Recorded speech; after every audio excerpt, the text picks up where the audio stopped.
கள்ளக்குறிச்சி அருகே driving school owner, lorry உரிமையாளர் உட்பட 3 பேர் வீடுகளில் கொள்ளை கும்பல் அடுத்தடுத்து கைவரிசை காட்டியுள்ள சம்பவம் பெரும் அதிர்வலைகளை ஏற்படுத்தியுள்ளது.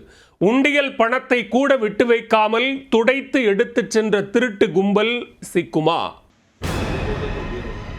விற்கிற விலைவாசிக்கு ஒரு வீட்டில் திருடினால் பெரிதாக கிடைக்காது என்ற முடிவில் இருக்கும் இன்றைய காலகட்ட திருடர்கள் அடுத்தடுத்து என தொடர் கொள்ளையில் ஈடுபடுவதை வழக்கமாக்கிவிட்டனர். அப்படி ஒரு கும்பல் அலட்டிக் கொள்ளாமல் துணிச்சலுடன் அடுத்தடுத்து 3 வீடுகளில் கொள்ளையை அரங்கேற்றிய சம்பவத்தால் கிராம மக்கள் அச்சத்தில் ஆழ்ந்துள்ளனர். கொள்ளை கும்பல்களுக்கு போலீசார் முடிவு கட்டுவார்களா? கள்ளக்குறிச்சி அருகே தென்கீரனூர் பகுதியில் டிரைவிங் ஸ்கூல் வைத்து நடத்தி வருபவர் ராஜதுரை. அவரது பக்கத்து வீட்டைச் சேர்ந்தவர் லாரி உரிமையாளர் வெங்கடேஷ். வெங்கடேஷின் தாயார் பக்கத்து வீட்டில் வசித்து வருகிறார்.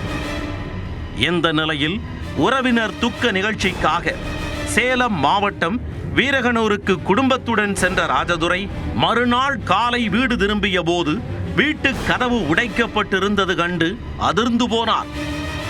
உள்ளே சென்று பார்த்தபோது பீரோக்கள் உடைக்கப்பட்டு நகை, பணம் கொள்ளையடிக்கப்பட்டிருப்பதை கண்டு நொறுங்கி போனார்.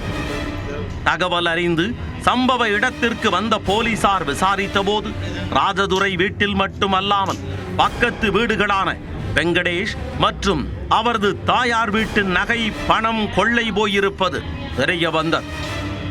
உடனே கைரேகை நிபுணர்கள் மற்றும் குற்றப்பிரிவு போலீசார் நேரில் வந்து தடயங்களை சேகரித்தனர். சோதனையில் ராஜதுரை வீட்டில் 7.5 சவரன் தங்க நகையும் 75,000 ரூபாய் ரொக்கமும் திருடப்பட்டிருந்தது. வெங்கடேஷ் மற்றும் அவரது தாயார் வீட்டில் 11 சவரன் தங்க நகைகள் மற்றும் 67,000 ரொக்கம் கொள்ளையடிக்கப்பட்டிருந்தது. இரு குடும்பத்தினரும் வீட்டில் இல்லாததை நோட்டம் விட்டே கொள்ளையர்கள் கைவரிசை காட்டியிருக்கின்றனர். கொள்ளை கும்பல் உண்டியலில் இருந்த பணத்தை கூட விட்டு வைக்காமல் கொள்ளையடித்துச் சென்றது சோதனையில் தெரிய வந்துள்ளது. இந்த கொள்ளை சம்பவத்தால் தென்கீரனூர் பகுதி மக்கள் பெரும் அச்சத்தில் ஆழ்ந்துள்ளனர். திருட்டு கும்பலை கைது செய்வதுடன் மட்டுமல்லாமல் அப்பகுதியில் ரோந்து பணிகளையும் மேற்கொள்ள வேண்டுமென கோரிக்கை விடுத்துள்ளனர்.